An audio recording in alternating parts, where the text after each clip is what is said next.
Smith Island cake. These 8 layers of delicious sponge cake and chocolate glaze are a tradition of the eastern shore of Maryland. In fact, as of 2008, Smith Island cake is the official dessert of the state of Maryland. The cakes are a tradition, born on Smith, a small island right in the middle of the Chesapeake Bay. Dana Evans and her daughter Stephanie have brought the tradition off of the island and to the mainland in Salisbury.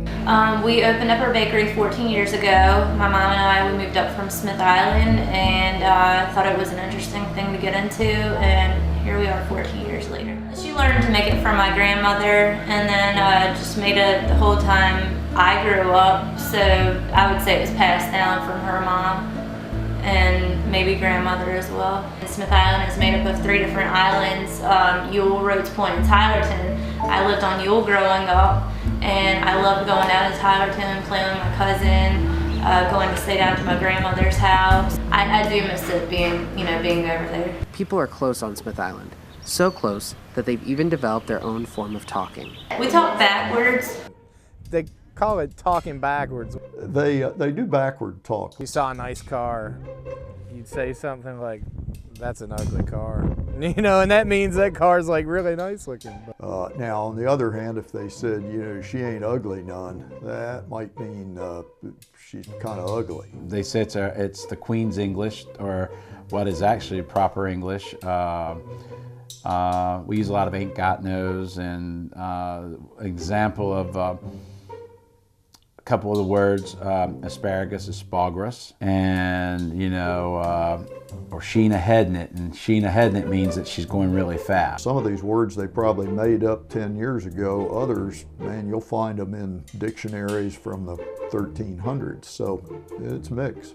The islanders have some other quirks that people from the mainland may discover if they come over. We go to a Valentine's Day gathering when we'd been there a few months in the basement of the church, and we're sitting there and we're talking about love and all this stuff, and at one point they present my wife and I with a pair of toothbrushes that are anatomically correct. They said, "Well, we are having so much fun thinking about you 2 long, tall, skinny people just laying up there in your bedroom going at it like 2 pairs of oyster tongs making love. And my wife is sinking through the floor," and it was like, what? So they can be pretty salty in their humor. Well, the Eastern Shore, especially in Virginia, is a lot like Smith Island. It's like if you drive down to Eastern Shore, Virginia, it's like lost in time, or 30 years behind. And that's kind of like how Smith Island is, except you can't just you can't drive out of Smith Island. It doesn't have any, like a Walmart or a movie theater. There's no police station over there. There are cars over there. You will not see stoplights over there, only some stop signs. A lot of people use golf carts for transportation, bikes, or even just walking. It's very peaceful and definitely very unique.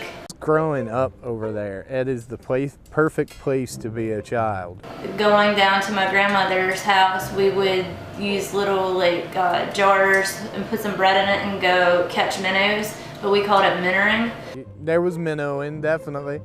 You take the jar and put the piece of bread in there and put a shell on top of it. That was always fun. We towed boats, and when the tide would rise and come in the yard, we'd make little wooden boats and pull them on strings. Everybody knew you. There was safety. There was lots of 8-layer chocolate cake. We wouldn't let the kids have a lot of dessert, but they knew where to get it right down the street. 10 different homes would feed them cake anytime they came by. Some people come over here and they don't like it. Some people do. It's quiet. Everybody knows everybody. It's a great place for kids to grow up. We just had so much fun. It was the perfect place to grow up because you didn't have to worry about getting hit by a car. You didn't have to worry about, getting snatched up or kidnapped. Everybody knew everybody. With the exception of the water, you don't have to worry about, a lot of the other things that's going on in the world. You just have to make sure they know how to swim. You didn't have to lock your door at night, and you could go anywhere on the island, run free, and when it was time for dinner, you could hear your mom calling your name from the doorstep, no matter where you were. But it's just you know, the kids can go out and play. It's just a perfect place. It is for me, you know, it's not for everybody, and we understand that, but I love it. Smith Island has become a landmark for historical studies on the Eastern Shore. The NAB Research Center at Salisbury University still keeps old records, photos, and maps of the island. Salisbury University professors also study the island. Environmental Studies professor Tom Horton has written a couple books on the subject. The thing that attracted me to write a book is we live in a world where, to a large extent, modern humans dominate nature. I mean, when you and I get up to go to work in the morning, it doesn't much matter which way the wind is blowing, whether the tide is high or low, whether there was a frost last night. When you're catching fish and crabs and oysters for a living, all those things matter hugely. The very first English records that we have of it date back to John Smith. Now, John Smith, the explorer and the leader associated with early Jamestown, associated with Pocahontas, he has no connection to the name of Smith Island. That comes about much later. The earliest name associated with Smith Island is actually the Russell Islands. But it's actually named for Henry Smith, who was an early landholder. He ran cattle out there in the 1600s. And the way that worked then was the Maryland government it was under the control of the Calvert family. They wanted to get as much land into the hands of private owners as possible, because that would enable them to collect a tax on the land. It would make the land productive. Henry Smith did that. Okay, it was about 1,000 acres that he patented on what we now know as Smith Island. And the interesting thing that I think comes into play historically is that the first settlers of Smith Island had probably no interest in seafood. Might have sold small lots of additional fish or oysters or crabs, but there was nothing like a seafood industry until many years later. They occupied it as farmland, and it would be that way until the middle of the 1800s, when we start to see the emergence of a seafood industry and a water culture that we are so familiar with now. Probably population peaked in the 1800s and early 1900s, because that was the heyday of bay seafood harvesting, big time oystering, crabbing, fishing, and Smith Island was a center for that. The Methodism, everybody out there is a Methodist, whether they want to be or not. That's the only church out there. And, the Methodism they practice, just to give an example, would be more reminiscent of a century or two ago than modern mainland Methodism. I remember after we'd been there about a year, one of the old islanders came up to my wife one day and said, "I've got to tell you, before I got to know you, I just thought Catholics were the very devil." And she said, thanks, I think. But it just, when it's a place that small, a lot of things that seem to matter big time on the mainland don't seem to matter. You get along because you kind of have to get along. But where does Smith Island cake fit into this? How did the tradition begin? We found that just like some of the recipes, the history of the cake remains a secret. Not just an Eastern Shore thing, it's the official dessert of Maryland, right? I don't know when it first originated. We've heard a lot of different stories, and I've had a lot of different questions asked about it. Some would even say, why is it 12 layers? Is it after the disciples, from the Bible? And I'm like, where you got that from? I think it grew just from a competitive thing. Someone made a cake with an extra layer. Someone else made one to top that. And so they went on up in layers. Someone found, I believe it was an old newspaper ad for a type of oven that was very low temperature. So the only way to cook a cake in that would be to use just a little bit of batter. And the oven would warm up enough that it could cook a very thin layer. And the men used to go away and work for months at a time. They would leave like in October and not get home till Christmas. and their wives would send all this food with them, and they'd send these cakes, and if they were real thick or whatever, they just didn't last, so they started making thinner layers. You hear some people say, oh, it started to Tangier, and it may have, but as long as I can remember, there's always been a Smith Island cake. But while Smith Island cake is a huge tourist attraction for the island, in the science world, Smith Island is known for something else. Something that Smith Islanders don't like to talk about. The island is starting to disappear, and people are starting to notice. Want to go? Hey, Chris. Dr. Michael Scott and Dr. Brent Zabrowski are both professors in Salisbury University's geography department. They study patterns and trends in sea level rise and land elevation all across the eastern shore of Maryland. While theories vary about what is happening on Smith Island, geographers believe that the changes in landmass and elevation are due to two factors: sea level rise and subsidence. The term we prefer to use is actually sea level change, because in the sense, what we're dealing with here in the mid-Atlantic and around the world is both a combination of waters rising but also land sinking. Well, here in the mid-Atlantic region, we're actually, the crust of the earth itself is actually sinking down. And that's in response to the retreat of the ice sheets that covered North America during the last ice age. And so in our case, then we have both the sinking plus the expansion of the ocean itself. But in contrast, if you go to a place like the West Coast, their coast is being actively lifted up by volcanic processes. And so their shorelines are basically rising faster than the water itself, and as a result, the shorelines actually are retreating there. So just because the water is going up everywhere around the world doesn't mean that each coastline is experiencing what we'd call a relative sea level rise. That is, the sea level relative to your local area. It's important for folks to realize that the melting of the polar ice caps, where you see, like, you get all those terrible videos of the polar bears and all that kind of stuff, that actually doesn't impact sea level rise, because that's all sea ice already. So just like if you have a ice cube in a glass, right, and the ice cubes melt, the glass doesn't overflow, right, because the ice cubes are displacing the amount of water that's in the glass already. What we're talking about sea level rise is the Greenland ice sheet. That's an ice cube that isn't yet in the glass, right? And so if we're already full and we melt off the Greenland ice sheet and pour that into the glass, that's where you get the rise. There was actually a big push in the pre-war to get a lot of the mapping of the coast done. They knew that German U-boats and whatnot would be, could be a big problem. See, this is the village of Ewell. Each of the little dots is a little house. This is, again, a map from 1903. Again, underneath here is the map of essentially what is current day Smith Island.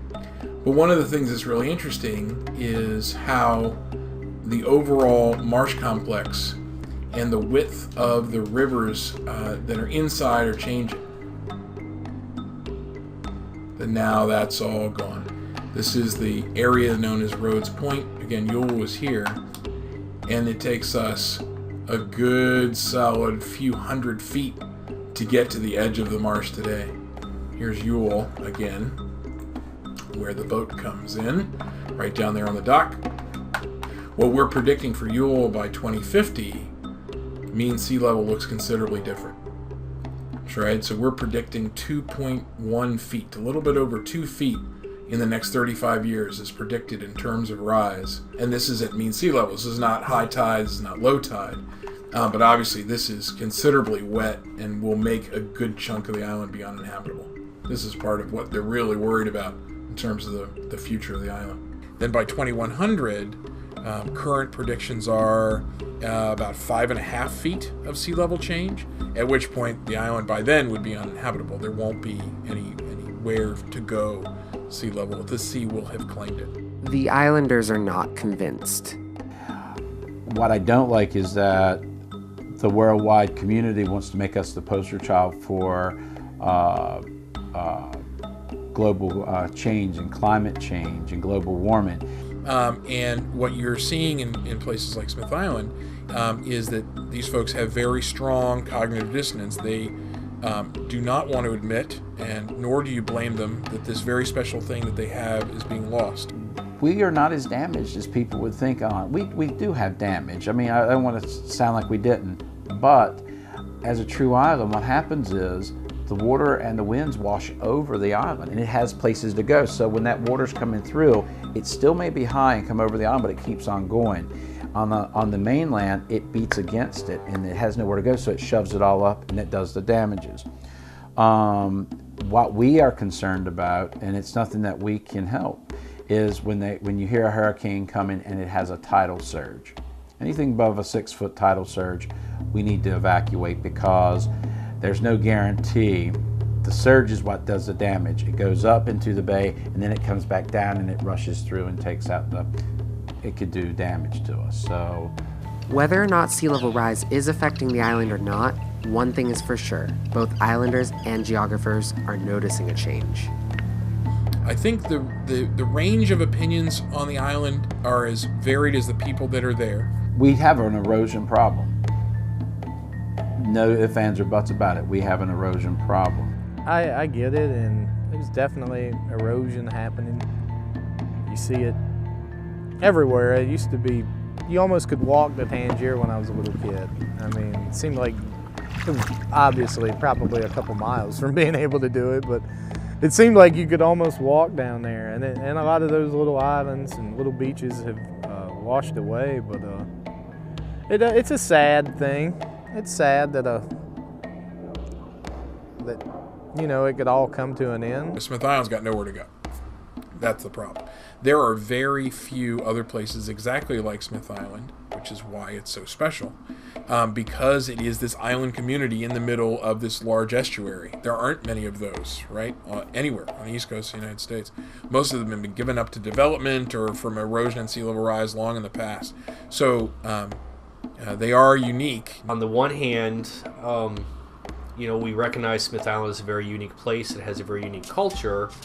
But on the other hand, it's really just a matter of time, unfortunately. The question is there any way to stop sea level from rising? Sure, there's a lot of ways that people deal with rising sea level. The key to understanding this is to recognize that there's really no way to actually stop the rise in water.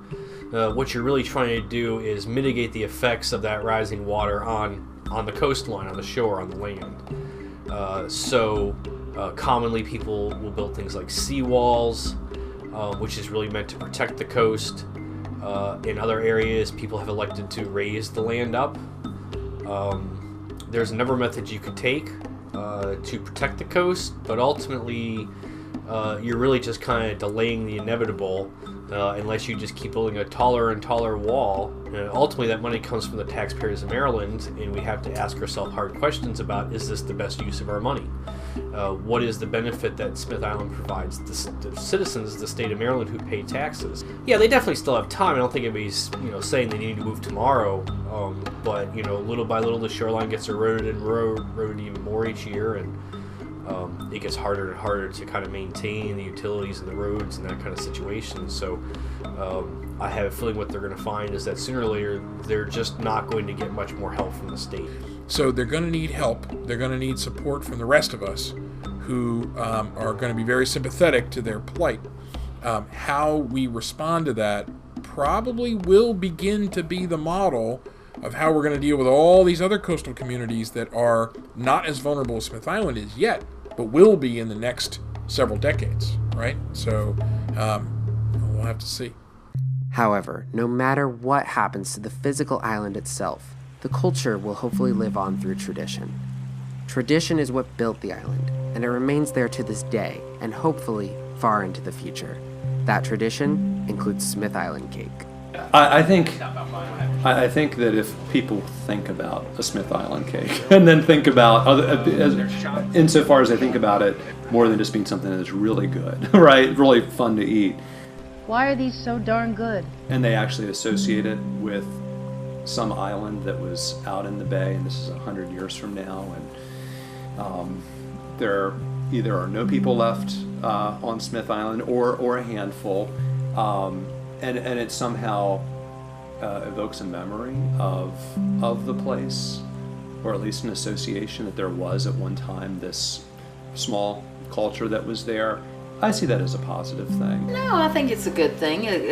gives people a lot of opportunity, you know. I mean, that's where it started from. That's our state dessert. So I think it's good. I just wish we still had one, you know, a cake company over here. So a lot of people will say if it's not made by a Smith Islander, it's not a Smith Island cake. So I always, when we travel, try to find places that, rather than being built for tourists, that are places where people are actually working and going about their lives. I think it is the first time I've been to an island that where people live. And another thing that actually drew us here was just the fact that it was an island and all of the water here and the way people structure their lives around the water. I mean, the culture is what people have, right? You know, culture isn't just the buildings, for example. Now, I'm sure there's some very nice old historic homes there, but the culture doesn't have to die.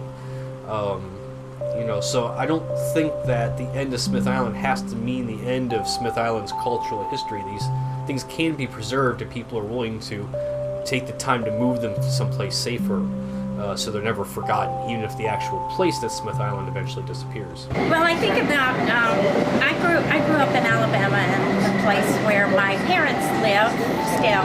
My family has lived there for years and years, and you know, my ancestors are buried there, and I just feel a lot of roots there. And I think about how it would feel to have that place disappear or not be able to go back to it. That would be really tragic to me. If you understand, or even if you start to think about and then try to understand the history of where you are, it adds a dimension to your life. I think it's an authentic place, and I guess that's the best word I can think of to talk about places that we enjoy seeing. Seeing that kind of change over time and looking at how people have shifted the way they work or the way that they live, it adds a dimension to our understanding of what it is to be human.